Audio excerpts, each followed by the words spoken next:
Hey, what's up sa inyo mga kakosa? Merry Christmas sa inyong lahat.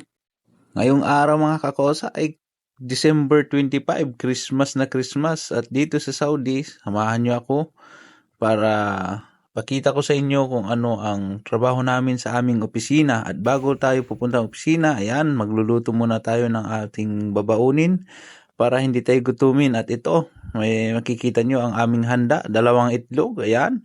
At ito, ituturo ko sa inyo kung paano magluto ng itlog dahil maraming hindi nakakaalam nitong luto na to. At pwede nyong gayahin sa mga gustong mag-negosyo ng ganito. Kung gusto nyong malugi, gayahin nyo itong aking recipe. At ayan, pag pinokpok mo ng kutsara, lagyan mo ng asin at i-shake mo yung asin para lasang-lasa ng itlog. At ito, i-mekos-mekos mo na yan. Insan! Tapos ayan, pagkatapos mo i-mekos-mekos, siyempre lagyan mo ng oil o mantika para yan, ilalagay mo lang yung itlog na ganyan.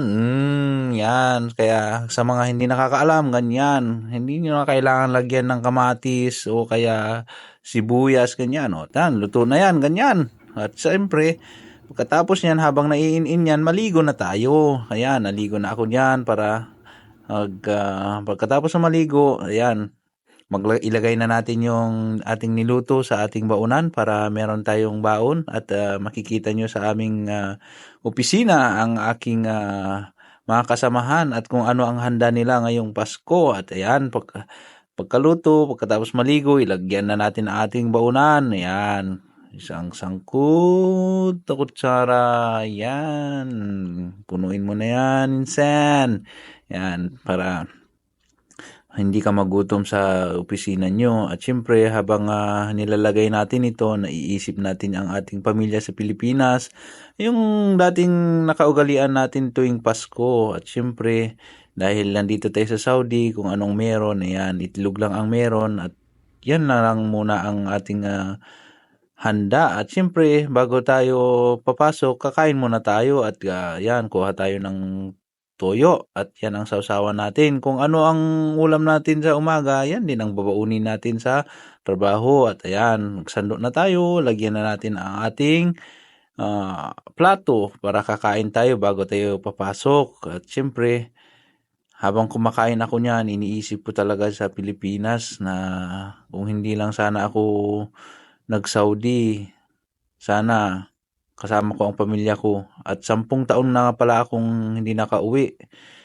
And 10 taon na ako dito na nagpasko dito sa Saudi. So ayan, dito nga pala sa bawat subo ko ng kanin at sa bawat sasaw ko ng itlog sa toyo ay naiisip ko talaga sa Pilipinas na inisip ko na sana lechon na ito at sinasawsaw ko sa Mang Tomas. Pero dahil dito nga tayo, wala tayong magandang trabaho, kaya ito na lang ang meron. Kaya pagtiyagaan na lang natin at magpasalamat tayo ngayong Pasko. At ayun na nga, fast forward tayo, nandito na tayo sa aming opisina. So ayan, ang aking office mate, ayan, yung si Nads na taba, at saka ito si Nonoy.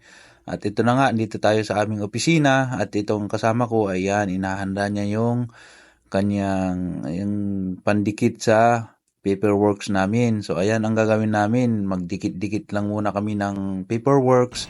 Ayan, yan ang ginagamit naming pandikit sa mga papel na aming ginagawa dito sa opisina. At ito na nga itong kasama ko, pinaandar niya ang kanyang laptop para mag-encode na siya. At ayan, yan ang kanyang laptop. So ang aming opisina ay napakalawak. Ayan. So ayan, dahil ako ang security guard, yan, ginamit ko yung aking baril at pinagbabaril-baril ko yung mga kalaban dyan. Pagkatapos kong binaril-baril yung mga kalaban na yan, yung kasama ko gusto niya ring hiramin ang aking baril. Kaya ang ginawa ko ay pinahiram ko sa kanya dahil gusto niyang hiramin. At ito, dahil hindi pa patay yung kalaban, kumuha ko ng martilyo, pinukpok ko ng martilyo yung kalaban. Kaya ayan, at saka ako hinigpitan ng ganyan. At saka pagkatapos namin yan, na ilagay yan, at ito na nga, ito yung gagawin namin, magdikit-dikit muna kami ng mga papel. So Ganyan ang ginagamit namin glue. Ang glue namin, ayan, Junil. nag-i-spark. Sugul Kaya Mia pulos yan muna ang alakol. makikita nyo sa ngayon na gagawin namin kahit boring. Kaya ayan, yan. Ayan, color niyan. Dinidikit ko at saka yan, pinigit niya rin. At dahil Christmas nga ay wala tayong handa ngayon. Kaya kahit dito sa Saudi ay Christmas, so tsaga-tsaga na lang. Ayun. Isipin na lang natin na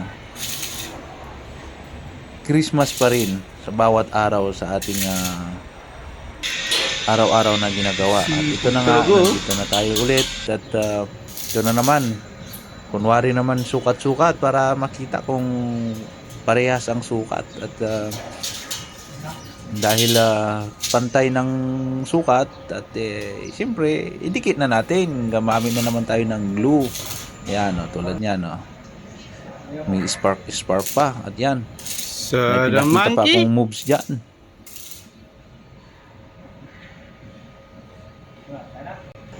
At dito oras na para kainin namin ang aming handa. At makikita nyo kung anong aming handa ngayong Pasko. At dito, huwag kayong kukurap dahil mayroong ituturo si Butyog. Malaki ang tiyan. Kung paano magbukas ng sardinas. Tutorial ito. Kunti pa lang nakakaalam nito. Kaya pakinggan nyo kung paano niya ituro yung pagbukas ng kanyang sardinas. So, yan ang mga aming baon. Yan Kanyo? Mamit po tayo ng screw. Para iwas disgrasya. Galing ha? Merry Christmas nga pala sa lahat ng mga makapanood nito and Happy New Year sa inyong lahat. So halina kayo, samahan nyo kami at kainin na natin ang aming handa ngayong Pasko. Ayan, tinataktak niya yung kanyang sardinas dun sa kanin. Ayan, yung kasama ko, manok naman sa kanya. At syempre, yung manok may itlog, kaya sa akin yung itlog. At yan, may sardinas. See? Ayan, kahit sardinas yan, ang ulam niyan, tingnan nyo naman yung tiyan niya. Talagang butyog. Sarap ng kain niya. Tingnan. Sarap talaga ng kain nitong butyog na to. Whenever I see girls and boys selling lanterns on the street. Yay! Merry Christmas sa inyong lahat. Enjoy nyo lang yung mga handa ngayong Pasko. At syempre, kami rin, ini-enjoy din namin ang aming mga pagkain dito. Kahit ganito ang aming opisina, ang aming trabaho dito sa opisina ay enjoy pa rin. So, pasalamat pa rin tayo. Kahit papaano ay malusog pa rin katulad niya, Pagkatapos po natin kumain ay hindi na po kami nakapag-video sa pagpasok naming alauna at ito na, fast forward tayo. 5 o'clock na ng hapon at uwian na naman at ipapakita ko ito yung natapos namin. So ready na kami bukas na mag-cladding at abangan nyo at ipapakita ko kung paano ang pag-cladding namin yan. So uwian na muna namin ngayon. Kaya ayan, yung mga ka-office mate ko ay naghahanda na. Yan yung mga bag nila. At siyempre, tayo din ay naghahanda na rin. At ito, palabas na kami dito sa aming site. At gusto ko lamang na magpasalamat sa inyong lahat. Sa lahat mga nanonood. Kahit boring ang aming mga video ay sana suportahan nyo pa rin. Dahil ito ay sinishare ko lang na hindi madali ang trabaho dito sa Saudi. So maraming salamat. God bless.